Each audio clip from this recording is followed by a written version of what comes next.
The credit game has changed. Yes, the credit game has changed. And I can prove it to you with 2 questions. The first question, 99% of you will get the answer right. But the second question, 99% of you will get the answer wrong. Let's begin. The first question is, what's the difference between a transactor and a revolver when it comes to utilization of credit? Yes. What's the difference between a transactor and a revolver when it comes to the use of credit? Yep, you got that right. A transactor is someone that uses their credit cards or uses their credit and then pays 95% of that debt back to their creditor on their next billing statement. That's a transactor. A revolver is someone that utilizes their credit, specifically a credit card, and they pay a small portion of the amount of credit they used on their next billing cycle. So that would sound like this. You use $1,000 on your credit card, right? A transactor will pay up to 70, 80, 90% of that credit back when they get their billing statement. So they will pay $700, $800, $900 back, if not the 100%, $1,000. Right? That's a transactor. A revolver will pay 10, 20, or 30% of their credit back on that next billing cycle, which sounds like this. You used $1,000, you'll pay the minimum payment, $100, $200, $300, $400, but you never really get past 50% repayment in the next billing cycle. That's the difference between a transactor and a revolver. You got that right. And that's something that bankers, lenders, and credit issuers are focusing on right now when they're looking to extend more credit or when they're looking to underwrite loans for new credit. Question number 2. What's the difference between a consumer report and a report about a consumer? Let me say that again. What's the difference between a consumer report and a report about a consumer? Now, this is not a play on words, and I know you're thinking, Gabriel, that's just a play on words. No, I'm going to tell you, it's not. My father, before he transitioned, he said, it's in a man's distinctions that makes him distinguished. In the distinctions is what makes him distinguished. Now, let me make the distinction of the difference between a consumer report and a report about a consumer. The consumer report is something that you get from a consumer reporting agency, a credit reporting agency, CRA, right? So you know that is a consumer report. If you get that same report from a creditor, that's a credit report. All right, but we're talking about a consumer report. So you get the consumer reports, you can get them weekly, yearly, directly from the bureaus, all right, just for you to review what's on them. That's a consumer report. That's Equifax, Experian, TransUnion, Advanced Resolution Services, SageStream, and Innovis. These are all credit reporting agencies. But what is the report about a consumer? What companies are those? While you're thinking of that, let me share with you why that's important. The Federal Trade Commission in December of 2019 came out with a bulletin and a PSA and did a workshop on this, saying that they had discovered there were some private organizations that had more impact on credit applications for housing, general credit, and employment, and these were negative impacts, meaning declinations, than Equifax, Experian, and TransUnion. And they were following these companies so that they could make these companies share with their consumers easy ways for them to get access to these private reports that were being reviewed by bankers, lenders, and credit issuers in their underwriting of credit applications. And you and I know that any adverse action taken in a credit application, all parties involved in the adverse action must be disclosed to the consumer or the credit applicant, right? And you know on your declination letter, it says our decision was based in whole, not in part, on information obtained from Equifax, Experian, and TransUnion, and information obtained from our affiliates and subsidiaries. It has been deemed that these private organizations are the affiliates and subsidiaries listed on the declination letter that you sometimes get, but they're not disclosing their names. They're describing what they are, affiliates and subsidiaries. These are the reports about consumers. The consumer report is what it said in the top of the declination notice, Equifax, Experian, and TransUnion. But at the bottom of that statement, it says our affiliates and subsidiaries. These are the reports about consumers. Now, if you're thinking, okay, Gabriel, this sounds interesting, but get to the point.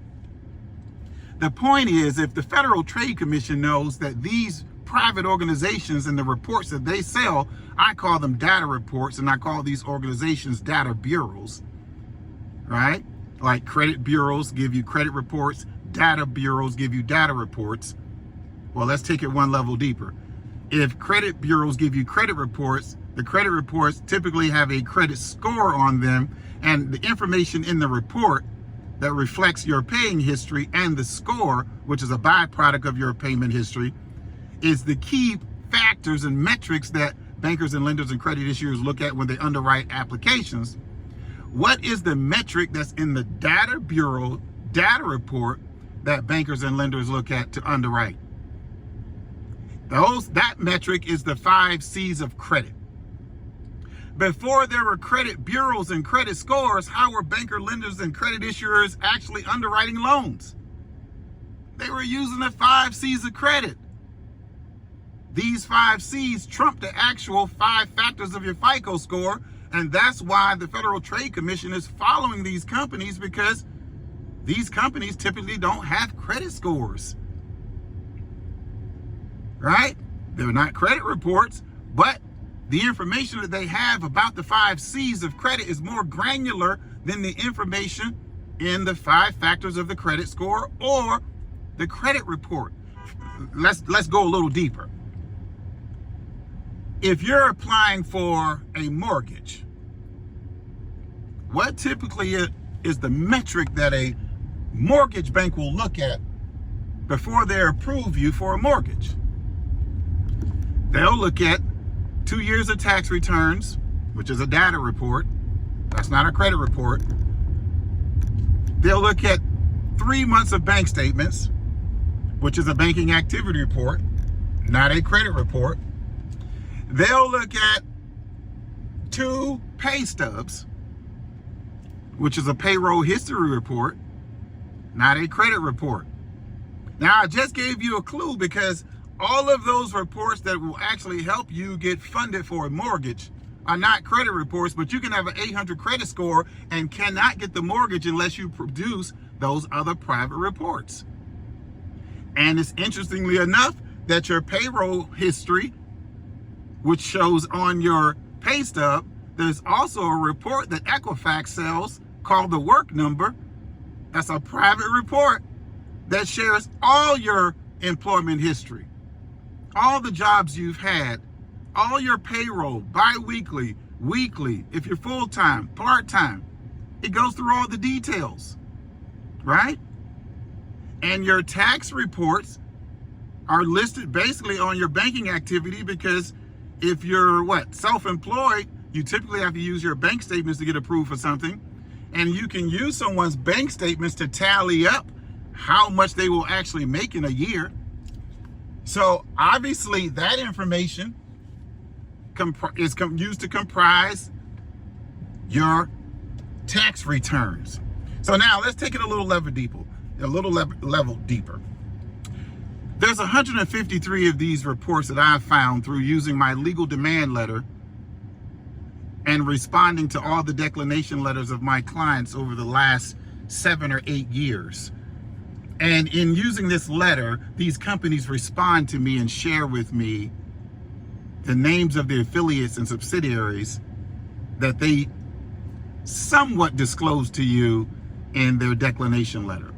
And I've been keeping a dossier of these reports, and I've found them that relate to banking activity, employment history, background reports, right? These reports cover all the 5 C's of credit, okay? Capital, capacity, collateral, conditions, right? These are all the C's that are deemed under credit worthiness by bankers and lenders to determine if you'll get approved for a credit application or a credit facility.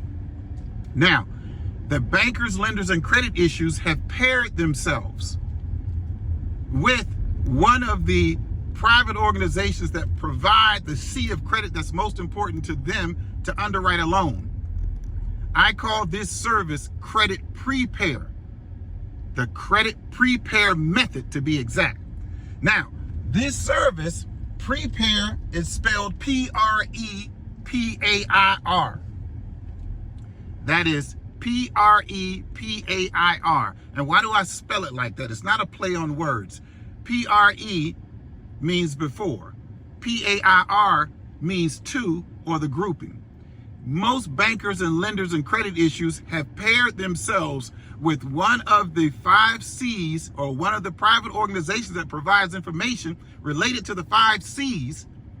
And that information is most important to that creditor to approve you for a loan. And this is outside of your credit report or your credit score. You can have an 800 credit score and still not get approved. And I can prove that to you. You can have an 800 credit score and go apply for a premium apartment in a prestigious neighborhood. You can make 4 to 5 times the required rent, never have an eviction, and still be declined because one of the C's of credit that they use is background, which is character. All right? And you can be declined. Okay, so now that we know that these 5 C's, and the companies that love looking at specific ones, and some companies look at 2 of them, 3 of them, some companies look at all 5 of them. Well, what I want to do is share this with you on a call. I want to go deeper on a call. All right, and it's going to be a free strategy call. And it's going to be about my Credit Prepair method and how this can potentially 10x your chance to access more credit approvals. All right, and this is for people that have somewhat good credit or really good credit. Because if you don't have good credit, then this is a credit repair issue, not a credit prepair issue. The prepair is what you want to do before you apply for credit. You want to know what bankers, lenders, and credit issues, what they have paired, what private companies they have paired themselves with, all right, that could potentially get you declined even with good credit. I'm going to share this with you. I'm going to break this down with you on a call. All right, and I'm going to send you some free gifts. I'm going to send you my book, The Wealth Score Expert, which is a book I wrote about this. That's in Barnes & Noble. I wrote about this in 2017. That's how long I've been sharing this information. All right, I'm going to give you that book for free on the call. I'm going to also give you my credit multiplier cheat sheet, which I'm going to teach you some ways to expand your credit currently with the credit that you have now, not by doing credit repair or adding trade lines or buying trade lines. No, none of that. This is going to be some ninja tactics that I've learned over the 17 years I've been in this industry. I'm going to share that with you as well. So this is a free strategy call on the Credit Prepair method. I'm not sure how long I'm going to be able to offer this.